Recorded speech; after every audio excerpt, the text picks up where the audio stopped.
កម្រិតដៃដែលមានសម្ពាធបុណ្យកើតជាអ្នកមានបានឬក៏ឈានទៅដល់អ្នកមានជាន់ខ្ពស់គេមើលនៅត្រង់ណាជំរាបសួរពុកម៉ែបងប្អូនចាថ្ងៃនេះខ្ញុំមកបង្ហាញអំពីការមើលបាតដៃលម្អិតទាំងទម្រង់ចាប្រអប់ដៃជាមួយនឹងលើបាតដៃទាំងអស់ផងដែរណាចាទី1ចាឥឡូវយើងមើលទម្រង់ប្រអប់ដៃគាត់មុនគេណាចាសម្រាប់ដៃនេះយើងឃើញទេចាទម្រង់ចាឆ្អឹងនៃខ្នងដៃរបស់គាត់ជារាងការ៉េណាចាហើយមានសរសៃពួរនៃខ្នងដៃនេះគឺរឹងចាគេហៅថារឹងមាំមែនតើ3បញ្ឈរគ្នាបែបនេះចាគេហៅថាមនុស្សដែលមានអត្តចរិតមើងម៉ាត់ហើយចាមនុស្សដែលមានឆ្អឹងម្រាមយើងប្រៀបធៀបគ្នាមើលទម្រង់ឆ្អឹងនៃខ្នងដៃនិងឆ្អឹងម្រាមរបស់គាត់គឺឆ្អឹងម្រាមរបស់គាត់គឺវែងចាគឺវែងស្រឡូនគេហៅថាឆ្អឹងម្រាមដៃវែងស្រឡូនចាបែបនេះមនុស្សដែលមានឆ្អឹងម្រាមវែងជាទូទៅជាមនុស្សដែលមានការគេហៅថាម៉ត់ចាត់មែនតើទៅលើកិច្ចការងាររបស់គាត់គឺម៉ត់ចាត់ណាស់ចាគេហៅថាមនុស្សដែលមិនចេះតែធ្វើឆិនឆាយបញ្ញាប់ទេមុននឹងធ្វើអីមានការគិតវិនិច្ឆ័យច្បាស់លាស់ចាហើយច្រើនតែជាមនុស្សដែលមានភាពឆ្លៀសវៃឃើញទេខ្ញុំសរសេរប្រៀបធៀបឲ្យមកជាទម្រង់ប្រអប់ដៃធាតុទឹកដៃហ្នឹងចាអញ្ចឹងយើងវិភាគមួយបន្ថែមទៀតសម្រាប់នៃឆ្អឹងម្រាមយើងមើលមុនគេឆ្អឹងមេដៃរបស់គាត់ឆ្អឹងមេដៃរបស់គាត់គឺធំស្អាតប៉ុន្តែខ្ញុំដាក់ប្រៀបជាមួយនឹងបាតដៃគាត់ទៅរៀងបាំងបន្តិចតែយើងមើលតែគល់កលៈនៃមេដៃដឹងហើយមេដៃរបស់គាត់ធំស្អាតហើយចាគេហៅថាងទៅលើអញ្ចឹងទម្រង់មេដៃដែលធំស្អាតងទៅលើបែបនេះគេហៅថាមនុស្សដែលមានទំនួលខុសត្រូវមនុស្សដែលមានចិត្តទូលាយចាមានគេហៅថាចេះគ្រប់បត់បែនគ្រប់កលៈទេសៈណាចាឥឡូវយើងមើលកូនដៃរបស់គាត់គឺវែងចាប្រៀបមកដល់កលៈទី2នៃដៃម្រាមនាងរបស់គាត់ណាចាបែបនេះគេហៅថាមនុស្សដែលពូកែចរចាពូកែនិយាយស្ដីពូកែរកស៊ីចំនួននិងរៀនភាសាឆាប់ចេះផងដែរណាចាសម្រាប់ម្រាមដៃនាងរបស់គាត់វិញចាម្រាមដៃនាងនិងម្រាមដៃចង្អុលស្មើគ្នាត្រឹមបែបនេះចាអាចនិយាយបានថាជាមនុស្សដែលមានភាពជាអ្នកដឹកនាំចាមានភាពជាអ្នកដឹកនាំឃើញឆ្អឹងចាំម្រាមនៅដៃចង្អុលរបស់គាត់ទេឆ្អឹងម្រាមចង្អុលរបស់គាត់គឺមាំធំមែនតើចាអញ្ចឹងគឺមានភាពរឹងមាំចាគេហៅថាមនុស្សដែលពូកែគ្រប់គ្រងមានសិល្បៈក្នុងការដឹកនាំមនុស្សចាជាមនុស្សដែលមានភាពឆ្លៀសវៃនិងមានសិល្បៈក្នុងខ្លួនស្រឡាញ់ភាពស្អាតផងដែរចាអ្វីដែលខ្ញុំឲ្យគាត់សម្គាល់ខ្លាំងជាងគេគឺនៅត្រង់ចាំម្រាមកណ្ដាលនេះណាចាឃើញទេម្រាមកណ្ដាលនេះគឺខ្ពស់ដាច់ជាងគេតែម្ដងណាចាបើខ្ពស់ដាច់ហួសពីគេបែបនេះម្រាមកណ្ដាលនេះគឺតំណាងឲ្យគេហៅថាវិន័យលើខ្លួនឯងជាមនុស្សស្រីដែលគេហៅថ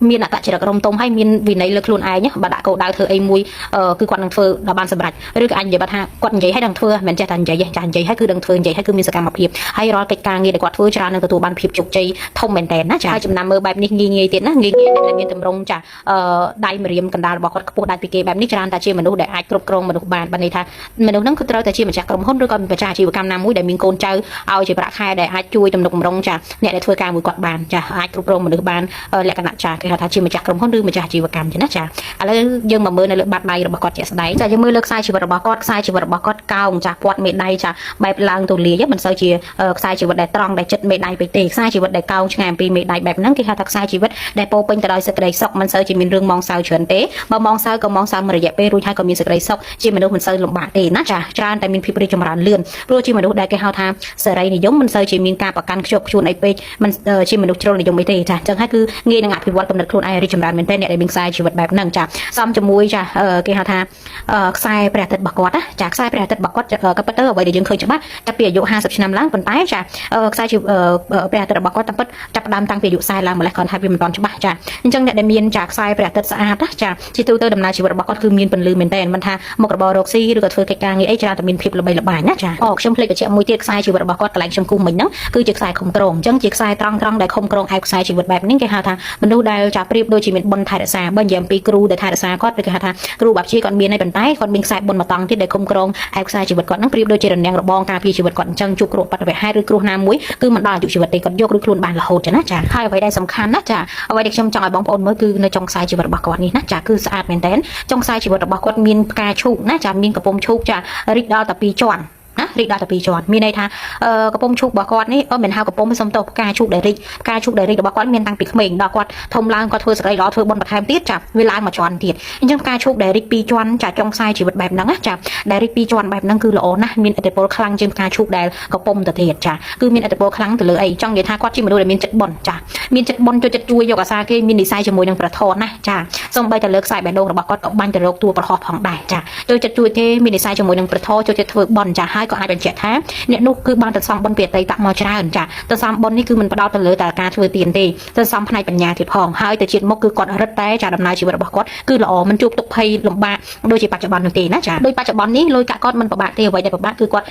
់សោកសៅរឿងផ្លូវចិត្តដូចជាជីវិតគូចាឬក៏បញ្ហាសុខភាពអីជាដើមចាបញ្ហារឿងញាតិមិត្តអីហ្នឹងគឺគាត់មានកម្លាំងកម្មនឹងដែរប៉ុន្តែចង់បញ្ជាក់ថាអ្នកដែលមានចាកំពុងឈូកចាឬក៏ផ្កាឈ ជម្រាបដូចជាគាត់បែបនេះនៅលើដៃគឺគាត់ចានឹងទទួលបានសេចក្តីសុខនៅវ័យចាស់សម្បូរទ្រព្យនៅវ័យចាស់ហើយជាទៅមុខគឺគាត់នឹងបានល្អមែនទែនទាំងជីវភាពទាំងផ្លូវចិត្តរបស់គាត់ចាអាចនឹងចាគេថាមានឱកាសក្នុងការសម្រាប់ធរថ្នាក់ណាមួយចាគឺនឹងបានណាចាមិនដឹងថាស្ថិតក្នុងប្រមាណជាតិតែនឹងបានជាតិខាងមុខគឺនឹងបានព្រោះមានចាសញ្ញានៃឈុកនេះគឺតំណាងឲ្យព្រះពុទ្ធសាសនាចាផ្សំជាមួយទៅនឹងខ្សែអាជីវកម្មរបស់គាត់ស្អាតតែអញ្ចឹងខ្ញុំប្រាប់ថាកូនដៃដែលធំមាំហើយចាដល់ចិត្តដល់នឹងកលៈទី2បែបនេះគេហៅមនុស្សដែលបកកែធ្វើចំនួនចាមនុស្សដែលអាចចារកស៊ីគ្រប់គ្រងអាជីវកម្មជាម្ចាស់ក្រុមហ៊ុនឲ្យបាននឹងឯងចាផ្សំជាមួយនឹងខ្សែវាសនារបស់គាត់នេះបែកព្រែកជា2ចានឹងខ្សែចាលៀបចេញពីស្រុកគេនឹងត្រីមង្គលចាស្ថិតនៅក្នុងចាតួច័ន្ទទៀតគឺគាត់ចាជាមនុស្សដែលអាចនឹងហៅថារកស៊ីល្បីល្បាញឆ្លងប្រទេសឬក៏អាចនាំចូលរបស់ពីក្រៅប្រទេសមកគឺរកស៊ីកាក់កប់មែនតែនចាគាត់មានឱកាសចិញ្ចូលទស្សនាទៅស្រុកគេឬក៏ចង់ទៅរស់នៅស្រុកគេនៅពេលចាស់ក៏មិនលំបាកផងដែរនិយាយរួមខ្សែជីវិតរបស់គាត់មានភាពល្អច្រើនពិសេសផ្ដោតទៅលើផ្នែកទ្រព្យសម្បត្តិលុយកាក់នឹងឯងណាចា